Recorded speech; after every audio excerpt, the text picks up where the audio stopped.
Hi, I'm Andrea. Today I'm making roasted tomatoes. I'm going to take the roasted tomatoes and make a puree. With that puree, you can use it for a nice tomato sauce, tomato gravy, which we call it when we make our tomatoes with meatballs and sausage and pork in there. That's called a gravy for Italians. We also can use this for chili.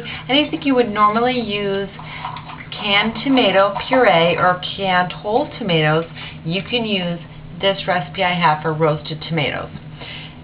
Any kind of tomatoes you like. I'm going to use a good beef steak, and I have some in the oven already roasting. I'll show you what those look like. So here's the tomatoes that I've already roasted and I've turned. So as you can see, one side is black and it's shrivelly and brown and nice. And then you're going to turn the whole tomato over, just like that, and broil it on the other side. This is a two-step process, so you don't have to turn the tomatoes on every side. It's just broil them on one side until they're browned, and then you're going to broil them on the other side, just like that. Yes, sweetie, wait a sec. Now, you do not put anything on the tomatoes. No oil, no salt, nothing. Just rinse them and put them in a glass baking dish and broil them in the oven. And what you see in the pan is the juices that have been released from the tomatoes. Alright, and I got my little helper June today with me as well. Okay. Say hi, June. Hi. And there's our tomatoes. I've already gone through that whole crate. Okay, so here's some tomatoes that I've already roasted, and as you can see, the tomatoes are broiled on both sides, okay, and they're nice and soft. And then what you're going to do is take the tomato and put it into the colander for them to cool and drain. I've already cooled these into the pan, but as you can see, they retain a lot of heat, so you can cool them off the rest of the way in the colander. Okay, take a few more and let them drain off there. The water that's in this pan, you don't need the water that's been released from the tomatoes. They're going to be juicy enough without that. So now at this point, what you'll do is take a tomato, and I'm using one hand. This is a very easy process. This pot here has all my tomato puree that I've done. You're going to remove the skin.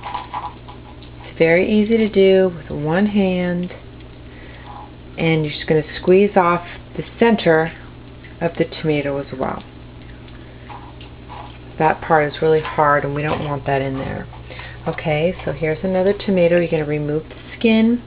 The skin is very tough, so it can take a lot of squeezing. You're not going to disintegrate that skin into the pan if you squeeze it real hard and just get all that nice pulp in there.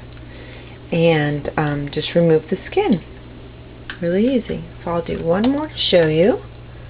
We take our tomato, remove the skin. You're going to squeeze the core. Squeeze the pulp off. Just give it a nice good squeeze. And see, you have the core, which is really hard. You have the skin. You wouldn't be holding a camera, so you would be able to do this with both hands, but really, I'm showing you with one hand because it is so simple. You don't need to use a knife, just use your hands, squeeze, remove your tomato skin. Okay, so now in this pot here, this is all the pulp and seed. This is my pot that doesn't have seed because we're going to remove it. How we're going to do that is we're going to use this vegetable steamer. Okay, very simple, easy step. So I'm just going to quickly rinse my hands, show you my beautiful tomatoes again, farm fresh. They're not perfect, they have splits in them, they have some little bruises because these did not come from a grocery store. They came from a farm, they're organic, they're beautiful. Okay, the ones that come from the store, sometimes what they do is, you know, they treat them with all kinds of chemicals, and that's how they look perfect. But organic food doesn't look perfect, but it tastes best. Alright, so we're going to quickly use the hand blender here. Blend this.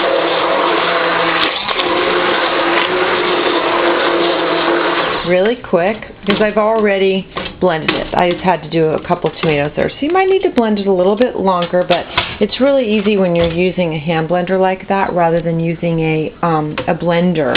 I like using a hand blender because the item that you're storing it in, you can just blend it right in there and, you know, not have to dirty a whole blender and create another step for yourself. Now I'm going to take a ladle and I'm going to put that into my bowl with the vegetable steamer because this is the perfect size for me to remove the seeds. That's why I like to use this because the holes are large enough for the liquid to go through, but they're not too small that the liquid's not going to go through, but they're still going to catch the seeds.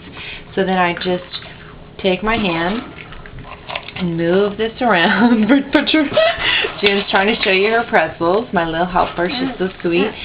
You're just going to move the liquid around back and forth and into a nice circle, and it's going to allow the tomato puree to go through the colander and then to retain the seeds into the steamer.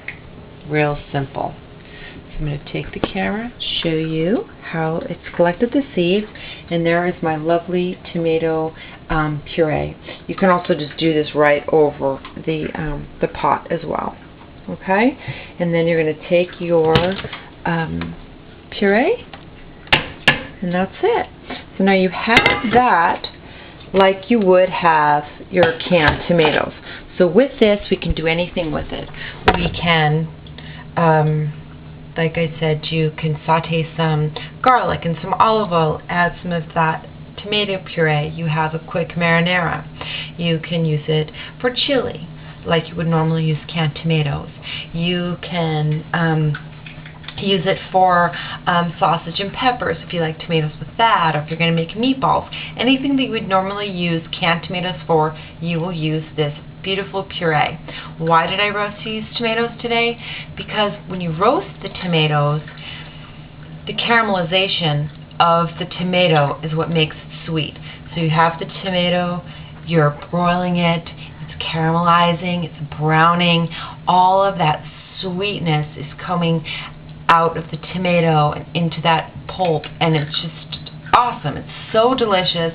If you taste it nothing like it, it's going to be the sweetest tomato sauce you've ever had just by simply roasting your tomatoes and giving it that wonderful caramelization, that wonderful flavor that you wouldn't get from a canned tomato. And that's it. You don't need to add anything else to your sauce. You would just simply, like I said, saute some olive oil and some garlic, and that's it. You have a wonderful, beautiful sauce. Sweet and tasty. Thank you for watching this video. Have a great day. I hope you enjoy your tomatoes. Say goodbye, June. Bye.